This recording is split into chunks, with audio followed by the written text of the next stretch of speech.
Welcome to another episode of UEN's PDTV. Today we have traveled to Uinta High School in Vernal to learn how CTE teacher Cami Elison has developed a broadcast journalism program for her students that includes technical training and experiences to prepare them for success in the post-secondary job market. Uinta High is located in Vernal. It's rural. Our high school is pretty big for being clear out in the middle of nowhere. We have about 1,800 students here, and what I think is so amazing about Uinta High School is our CTE department. We have 15 CTE teachers in this building. It's the largest professional learning community in Uinta School District, and I'm actually the department head over it. We also teach 74 CTE classes here at Uinta High School, and I think that is awesome, just completely amazing.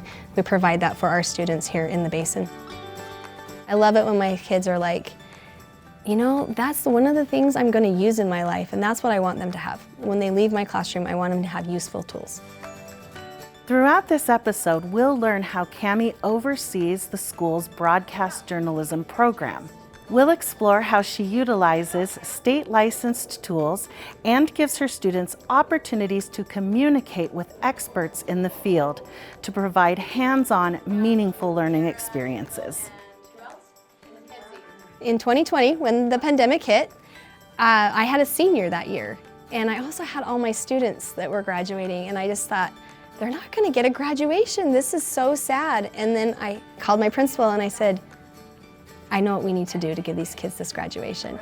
And so I got involved with V6 Media, our local TV station here, and got them on board. And then I also got the radio stations to have it going on the radio. And so I just created all this opportunity for us to have a graduation. And that is what started me on my path towards the broadcasting here at Uinta High School. And that kind of gave me an in with V6 Media.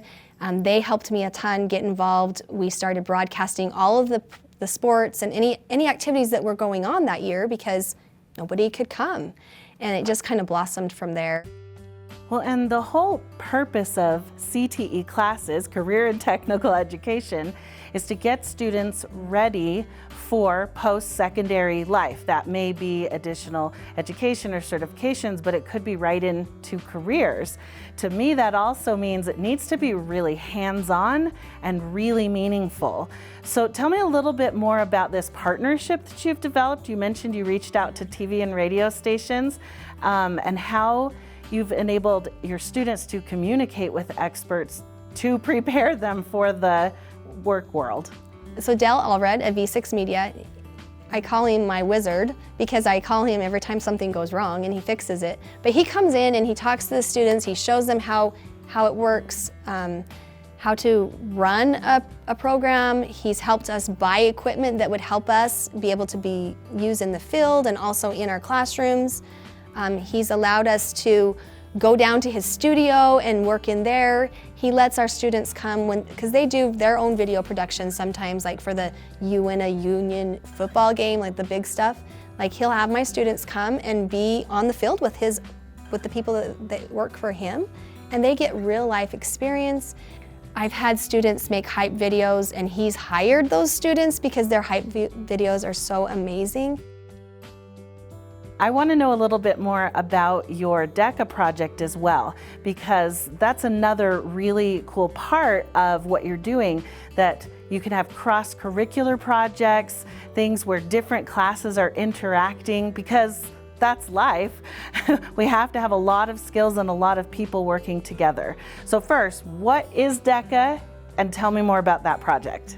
So DECA is a business and marketing club, but what these kids did is they took this project of working with V6 and creating all these commercials and creating this opportunity for people to be able to watch things that were happening at the school anytime. Like it wasn't even just sports. Like we would record the plays, or we would broadcast just all sorts of different things. But they would go out and get sponsors, and then they would create a commercial for that sponsor. And then they'd come back in and they'd play them during the games and the events. And they had to come up with a sponsorship package, you know, whether it's going to be played on all the sports or if it's going to just be played on the major sports. And so it was just fun for them to create all these different things, and then they were able to apply them. And then not only that, but then they took this and presented it in front of judges at the state level and won first at state.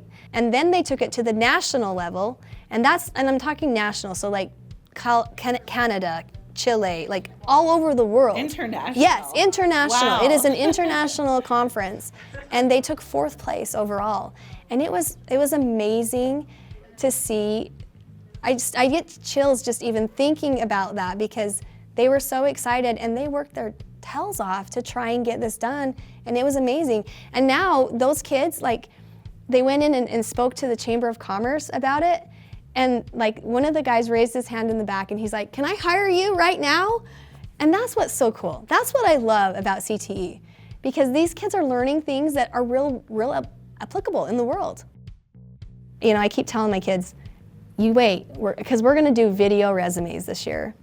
And I'm like, you wait, you mark my words, 5 years, everybody's going on a video resume of you. That's exactly what I was thinking when you were talking is their resumes are going to be amazing. Plus they have these skills, and you actually got an extra endorsement so that they could also get credits and certifications for all that they're doing, right? Yeah, so when we first started the broadcasting, it was initially part of my sports and entertainment class, which, yeah, I can fudge a few things, but you know, when we got started and they were working so much after school, they were going to these events, they were recording, like, people don't understand how much time it takes to edit stuff and to create things, and they were learning it, and so it wasn't easy for them to quickly do it. And so I advocated for them they need some extra credit for this. They need to be able to get a credit. And so my CTE director is amazing. She's always supportive of me, and she says, you know what, go get your endorsement, we'll give them the credit. And so I did. I went and got my TV audio endorsement so that they could get that credit in TV broadcasting 1, 2, video production, and that's given them even more opportunities. But what technology tools do you and your students utilize with all of this multimedia production, and also the classroom aspect of then turning it in for review? What kind of tools help you out? So my favorite one is Canva. Like, I love Canva because it has a Creative Commons there for like graphics. It has a Creative Commons for like different video, for B-roll if they need it. If we don't have time to go and grab something, because it is for educational purposes, we can pull that in. When we did the sponsorships, when we created commercials for them, we had to go get our own B-roll, but just for small assignments, a lot of the times we'll use Canva's graphics and their videos. We also use Adobe Premiere to use our video and editing stuff. CapCut, they use CapCut a lot, and they'll create videos of their own. They use Final Cut in the announcements, and that is a great program for them. And I think that's important for them to be able to use all of these different tools, because when you get into the industry, everybody has their specialty and everybody has their thing that they like. And so I think it's important for them to be able to have the opportunity to use all that they can. You do a lot to try to keep your classes current and relevant, right? Because the industry is always changing. What kinds of things do you do to make sure that your classes are always cutting edge, if you will?